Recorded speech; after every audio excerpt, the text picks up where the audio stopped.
नमस्कार, आप देख रहे हैं न्यूज प्रवक्ता और मैं हूं आपके साथ मानवी ठाकुर। शुरुआत करते हैं आज की खास खबरों से। कोरबा जिले में पतरापाली से कटघोरा राष्ट्रीय राजमार्ग क्रमांक 130 में 4 लेन सड़क मार्ग हेतु जमीन अधिग्रहण के बाद किसान अपना जमीन का मुआवजा पाने न्यायालय और अधिकारियों के चक्कर लगाने को मजबूर है, जबकि निर्माण एजेंसी ने किसानों की जमीन पर सड़क निर्माण का कार्य भी आरंभ कर दिया है। इससे आक्रोशित किसान सड़क निर्माण को रोकने के मूड में हैं। रायपुर से बनारस राष्ट्रीय राजमार्ग 4 लेन सड़क निर्माण का कार्य किस्त किस्त में हो रहा है। बिलासपुर से कटघोरा तक 2 अलग अलग निर्माण एजेंसियां काम कर रही हैं। पहला बिलासपुर जिले में से बगदेवा तक लगभग 40 किलोमीटर, उसके बाद कोरबा जिले में पतरापाली से कटघोरा 42 किलोमीटर का कार्य इन दिनों चल रहा है। कोरबा जिले के अंतर्गत 4 लेन से प्रभावित किसानों की जमीन अधिग्रहण के बदले में मुआवजा वितरण शुरू से ही विवादों में रहा। कई किसानों ने कम मुआवजा मिलने की शिकायत की तो किसी ने अधिक जमीन अधिग्रहण करने के बाद कम जमीन का मुआवजा मिलने की शिकायत की और कई किसानों को अभी तक मुआवजा मिला ही नहीं। मुआवजा विसंगति को लेकर किसानों ने विभागीय अधिकारियों से लेकर न्यायालय तक का दरवाजा खटखटाया, लेकिन अभी तक न्याय नहीं मिल पाया। इससे परेशान होकर किसान आखिर अपनी समस्या के लिए किसके पास जाए? किसान इस कार्यालय उस कार्यालय और न्यायालय के चक्कर काटने को मजबूर है, जबकि निर्माण एजेंसी डेविएल कंपनी किसानों की जमीन पर सड़क निर्माण का कार्य भी आरंभ कर दी है। इसे लेकर किसान बहुत आक्रोशित है और वे अपनी जमीन पर काम रोकने के मूड में हैं। मुआवजा विसंगति के कई प्रकरण लंबित है और किसानों की सुध लेने वाला कोई नहीं। मध्य प्रदेश शासन के मुखिया शिवराज सिंह चौहान ये कहते नहीं थकते कि अगर कोई भी मिलावटखोर मिलावट करते पकड़ा गया तो जमीन के नीचे जिंदा गाड़ दूंगा या मध्य प्रदेश से बाहर निकाल फेंकूंगा। लेकिन उमरिया के मिलावटखोरों को इनका खौफ नहीं है। ये मिलावटखोर सरकारी खाद्यान्न में मिलावट करके गरीब हितग्राहियों को गेहूं और चावल बांट रहे हैं और गरीब हितग्राही मिलावट गेहूं और चावल को लेने के लिए मजबूर है। तो वहीं प्रशासन इस मामले की जांच की बात कर दोषियों को सजा देने की बात कर रहा है। मामला उमरिया जिले के मानपुर विधानसभा के ग्राम करौदी टोला कठार का है, जहां पर एक शासकीय राशन दुकान में ये गोरख धंधा चल रहा है, जहां पर चावल और गेहूं को मिलाकर गरीब जनता को बांटा जा रहा है। यहां तक कि जब हमारी कैमरा टीम वहां पर पहुंची और इस मौके का जायजा लिया गया तो देखा कि मिलावटी चावल और गेहूं के साथ कीड़े भी बेचे जा रहे थे। उन बोरियों में कीड़े भी देखने को मिले। और तो और बोरी ऊपर से मशीन के द्वारा सिली हुई थी, लेकिन नीचे से हाथ से सिली हुई थी। अब तो मिलावटखोरों ने हद ही पार कर दी। जब मिलावटी घी, गेहूं और चावल की बात जिले के कलेक्टर को लगी तो कलेक्टर ने इसे गलत बताते हुए एसडीएम को तत्काल गुप्त छापे मारने के आदेश दिए, लेकिन अभी तक सरकारी तंत्र के हाथ खाली हैं। विक्रेता करौदी टोला, लेम्स कठार। ये गेहूं और चावल जो मिक्स आ रहा है जी, वो कहाँ से क्या आ रहा है? मिक्स आता। पहली चीज़ आप देखिए, जो बोरी सिली हुई आती है, जो मशीन से सिली रहती है, उसमें तो दिक्कत नहीं होती। कई बोरी ऐसी रहती हैं जो हाथ से सिल के भेजते हैं लोग, उसमें लगभग 68 किलो 70 किलो निकलता है। उसमें मिक्स रहता है सामान इनका। दूसरी चीज़, पूरी बोरी हमारी फटी देते हैं, पूरी फटी बोरी रहती है।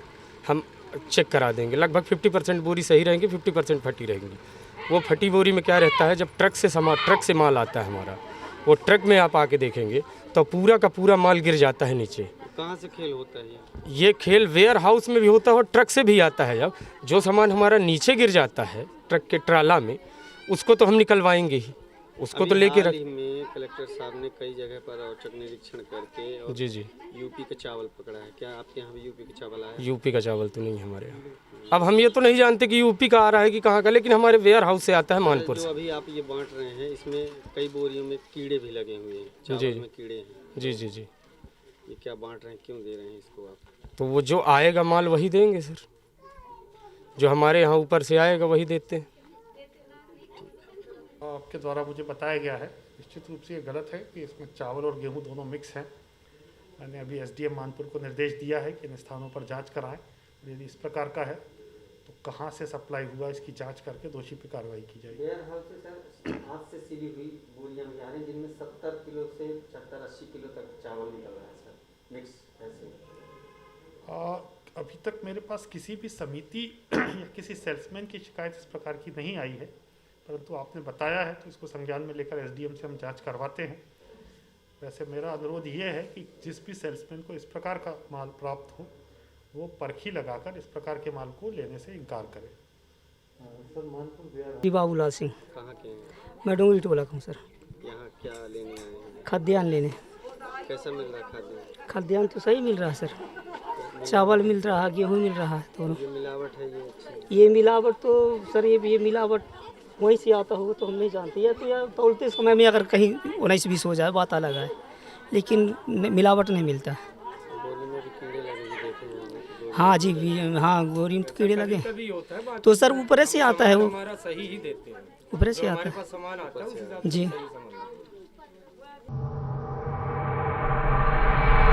बागौड़ा उपखंड मुख्यालय पर एचपी पेट्रोल पंप पर पेट्रोल में पानी मिलाकर लोगों को बेचा जा रहा है।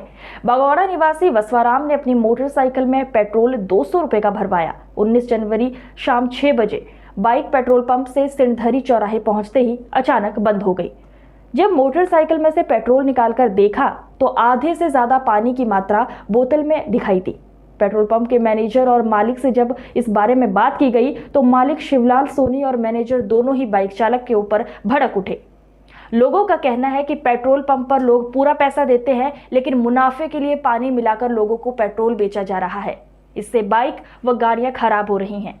लोगों ने मांग की है कि ऐसे पेट्रोल पंप के मालिकों के खिलाफ सख्त कार्रवाई की जानी चाहिए और उनका लाइसेंस रद्द कर देना चाहिए। समनापुर थाना क्षेत्र अंतर्गत ग्राम बमहनी में एक सिरफिरे युवक ने रिश्तों का कत्ल करते हुए अपनी पत्नी को पत्थर से कुचलकर मौत के घाट उतार दिया। सनसनीखेज वारदात की सूचना लगते ही गांव में अफरा तफरी मच गई। प्राप्त जानकारी के अनुसार सुरेश बनवासी और उसकी पत्नी अंजुबाई करेगांव के सिद्ध बाबा में कोई मनोकामना पूर्ति के लिए गए थे। मृतका की सास ने बताया कि फिलहाल दोनों के बीच कोई विवाद नहीं था। सुरेश की मानसिक स्थिति कुछ खराब थी, जिसके ठीक होने पर उसकी पत्नी ने सोमवार व्रत करने का संकल्प लिया था। वहां से लौटते वक्त बमहनी शमशान घाट के पास अज्ञात कारणों से सुरेश बनवासी ने अपनी पत्नी अंजू बनवासी के सिर को पत्थर से कुचल दिया। वारदात को अंजाम देने के बाद आरोपी फरार है। वही घटना की सूचना लगते ही समनापुर पुलिस मौके पर पहुंचकर तफ्तीश में जुट गई है। आज की खबरों में बस इतना ही। देखते रहिए न्यूज प्रवक्ता। नमस्कार।